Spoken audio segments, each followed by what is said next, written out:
Hello दोस्तों, कैसे हैं आप सब लोग। होप कि आप सब लोग बहुत ही अच्छे होंगे। अगर आपने सीयूटी पीजी का एग्जाम दिया है तो बहुत सारे डॉक्यूमेंट्स हैं जिसको अरेंज करके या फिर अच्छे से संभाल के रख लो।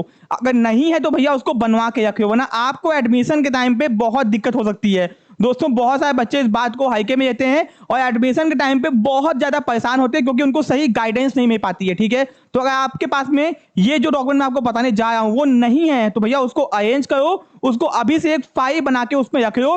ओरिजिनल के साथ में फोटोकॉपी करवा के भी रखे ना। तो अगर आपने सीयूटी पीजी का एग्जाम दिया है, आप चाहते हो कि बिना किसी दिक्कत के, समस्या के, टेंशन के आपके एडमिशन में कोई दिक्कत ना आए डॉक्यूमेंट्स के कारण, तो जो मैं आपको डॉक्यूमेंट्स बताने जा रहा हूं उसको प्रॉपर एकदम फाइल में सीक्वेंस में मेंटेन करके रख लेना। ठीक है, वो डॉक्यूमेंट कौन कौन से चाहिए मैं आपको डिटेल में बताता हूं। हाँ दोस्तों, जल्दी अरेंज करना क्योंकि इसके बिना आपके एडमिशन नहीं होगा और दिक्कत भी आ सकती है। मैं आपको डरा नहीं रहा हूं दोस्तों, क्योंकि डॉक्यूमेंट्स के ना होने के कारण बहुत सारे बच्चों को दिक्कत फेस करनी पड़ती है और एडमिशन के टाइम में उनको बहुत भागना पड़ता है। एंड दोस्तों, हम लोगों ने देखा है कि वो मतलब एक्स्ट्रा पैसा खर्च करते हैं उन्हीं डॉक्यूमेंट्स के लिए।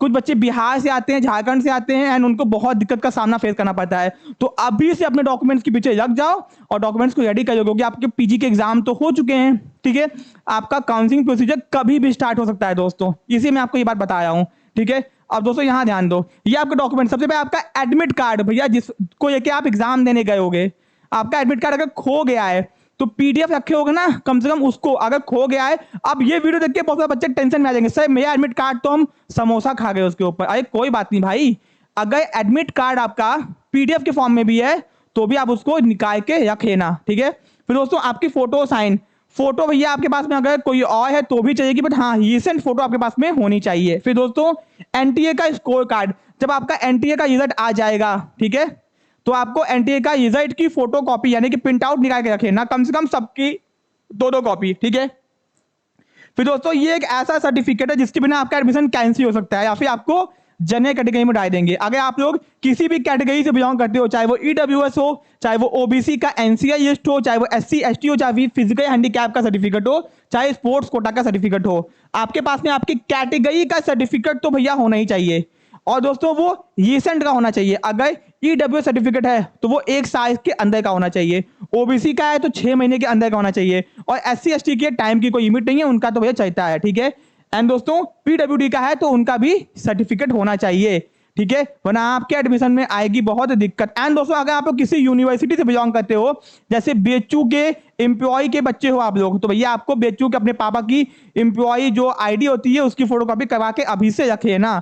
ठीक है, वरना मेन टाइम पे आएगी बहुत दिक्कत। या फिर किसी भी यूनिवर्सिटी से अदर हो, डीयू के एम्प्लॉय के बच्चे हो तो भी आपको ये काम आएगा क्योंकि एम्प्लॉयज का कोटा अलग होता है। ठीक है, क्योंकि कैटेगरी से आपको मिलता है कोटा, एंड कोटा में आपको कम नंबर पे भी आपका एडमिशन हो जाता है। ठीक है, क्योंकि आप लोगों की कुछ सीट कंफर्म्ड होती है, रिजर्व होती है। ठीक है, फिर दोस्तों क्लास 10th की मार्कशीट भैया रखे होगा ना अच्छे से, उसकी फोटो कॉपी करवा के रखे ना। और हाँ, उसका पूरा फोटोकॉपी करवाना, आधा फोटोकॉपी मत करवाना। ठीक है, फिर क्लास 12th की मार्कशीट के साथ में आपको पासिंग सर्टिफिकेट मिला होगा, क्लास 12th की original marksheet and passing certificate आपको रखना होगा। ठीक है, फिर ग्रेजुएशन की मार्कशीट, अगर आप लोग ग्रेजुएशन में हो या फिर पास आउट हो, तो अगर सेमेस्टर में हो तो सारे सेमेस्टर की मार्कशीट, अगर एनुअल एग्जाम आपका हुआ था तो तीनों साल की मार्कशीट। ठीक है, अगर सेमेस्टर में होगा तो 6 मार्कशीट होगी और एनुअल में हो गए भैया तो आपकी 3 मार्कशीट होगी। ठीक है, तीनों ही आपके पास में होनी चाहिए। ठीक है, नहीं है तो पता करो आपके यूनिवर्सिटी से आपको कब तक मिलेगी। ठीक है, फिर दोस्तों एफिडेविट, अगर आपको लगता है कि कोई डॉक्यूमेंट नहीं है आपके पास में तो उसका एफिडेविट बनता है अंडरटेकिंग की आप बाद में जमा कर दोगे। ठीक है,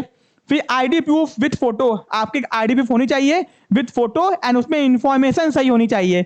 पापा मम्मी का नाम गलत नहीं होना चाहिए, आपका नाम गलत नहीं होना चाहिए, एड्रेस सही होना चाहिए। ठीक है, चाहे आधार हो चाहे ड्राइविंग लाइसेंस हो, अगर आधार में दिक्कत है तो उसको ठीक करवा लो। ठीक है, फिर दोस्तों ट्रांसफर सर्टिफिकेट, अगर आप लोग दूसरे यूनिवर्सिटी में अप्लाई कर रहे हैं, सपोज कि आप बीएचयू से बीकॉम किए हो और बीएचयू से ही एमकॉम करना है, तो आपको ट्रांसफर सर्टिफिकेट की जरूरत नहीं है। अगर आप किसी और यूनिवर्सिटी में हो, ठीक है, एंड आपको दूसरे यूनिवर्सिटी में आना है या फिर दूसरे स्टेट में आना है, दूसरी यूनिवर्सिटी या दूसरा स्टेट, तो आपको ट्रांसफर सर्टिफिकेट चाहिए होगा।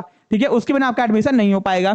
फिर photo copies of original document, इन सब की फोटो कॉपीज आपको चाहिए, साथ में ओरिजिनल भी अपने साथ में रखना। ठीक है, तो भैया ये डॉक्यूमेंट्स हैं, कोई दिक्कत समस्या परेशानी है, ये पुराना है तो उसको नया बनवा लो। एंड दोस्तों ये है आपके ये काम की इंफॉर्मेशन। तो भैया डॉक्यूमेंट्स के आधार पर एडमिशन कैंसिल हो तो ऐसा मत होने देना, अपनी चीजों को अभी से मेंटेन कर लो, बाद में रिस्क मत लेना और टेंशन बेफालतू का आपको बाद में होगा। ठीक है, वीडियो बहुत काम की, अपने फ्रेंड्स में शेयर कर देना। वीडियो अगर अच्छी लगे तो वीडियो को लाइक कर देना, चैनल को सब्सक्राइब कर लो। सीयूटी पीजी की किसी भी अपडेट के लिए मिलते हैं अपने नेक्स्ट पार्ट में। Thank you so much.